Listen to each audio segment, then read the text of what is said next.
touch the sound of silence. And in the naked light I saw 10,000 people maybe. People talking without speaking, people hearing without listening, people writing songs that voices never share. And no one dared disturb the sound of silence. Fool said, you do not know. Silence like a cancer grows.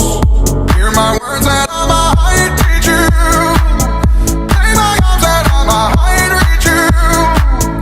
But my words, like silent raindrops, fell